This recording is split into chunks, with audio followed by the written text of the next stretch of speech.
السلام علیکم ناظرین، افغانستان میں طالبان کی فتح کے بعد انڈیا کے غبارے سے جیسے ہوا نکل گئی ہو،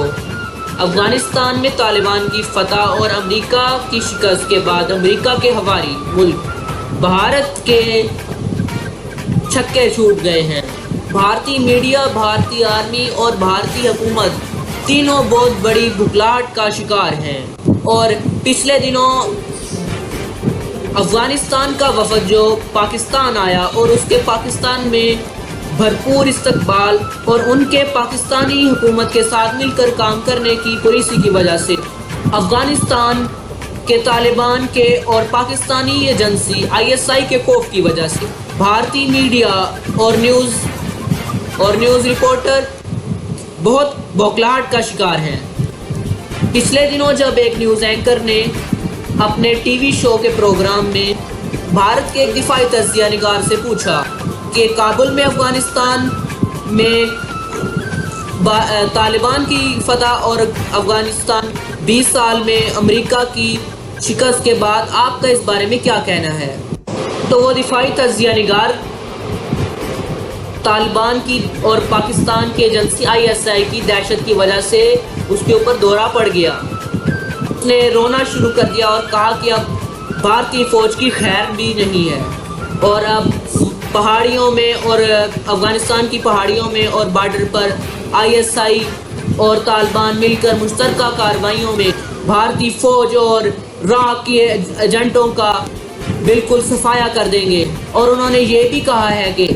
کہیں جس طرح انہوں نے ایک ہفتے میں افغانستان کو فتح کیا وہ بھارت کو بھی نہ فتح کر لیں۔ اس طالبان کی فتح کے بعد خطے میں پاکستان کی طاقت مزید بڑھ گئی ہے۔ پچھلے دنوں وزیر اعظم پاکستان عمران خان کو کئی ملکوں کے سربراہوں کی ٹیلی فون کال آ چکی ہے، جبکہ بھارت کو اس معاملے میں کوئی نہیں پوچھ رہا۔ جب اس بات کا ذکر کیا گیا اس شو میں تو اس تجزیہ نگار کا کہنا تھا کہ بھارت کی حالت اب اس خاموش تماشائی جیسی ہے جو کریز پر تو موجود نہیں ہوتا، مگر وہ میچ کے دوران چائے پی کر میچ کو انجوائے کرتا ہے۔ ISI اب مزید طاقتور ہو گئی اور وہ طالبان کے ساتھ مل کر راہ کا بالکل افغانستان سے اور پاکستان سے صفایا کر دے گی۔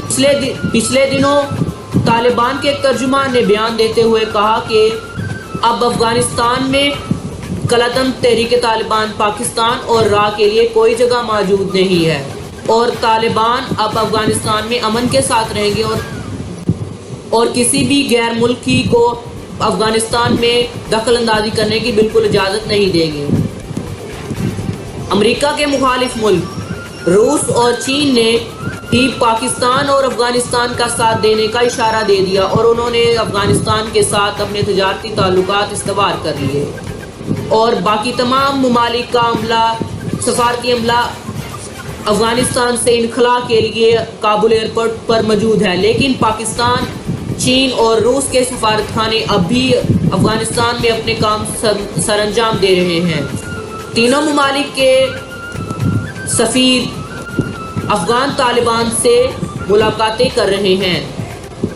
پچھلے دنوں طالبان نے افغانستان کے ایک علاقے میں کرفیو لگا کر وہاں پر ایک بڑی کارروائی کی، جس میں انہوں نے طالبان نے اس ایریے میں موجود تمام راہ کے ایجنٹوں اور بھارتی خفیہ جاسوسوں کو مار بھگایا وہاں سے۔ اور ایک بھارتی فوجی نے کل اپنے بیان میں پاکستان اور ISI کو ایک بڑا ذمہ دار قرار دیا ہے افغانستان میں طالبان کی فتح کا، اور اس نے پاکستان اور ISI کو فتح کی مبارکباد دی، اور یہ بھی کہا کہ اب بھارت کی خیر نہیں۔ افغانستان میں طالبان کی فتح کے بعد مودی کی بھارت میں مقبولیت بہت کم ہو چکی ہے۔ پچھلے الیکشنوں میں مودی کی مقبولیت 66% تھی اور اب کم ہو کر 40% رہ چکی ہے۔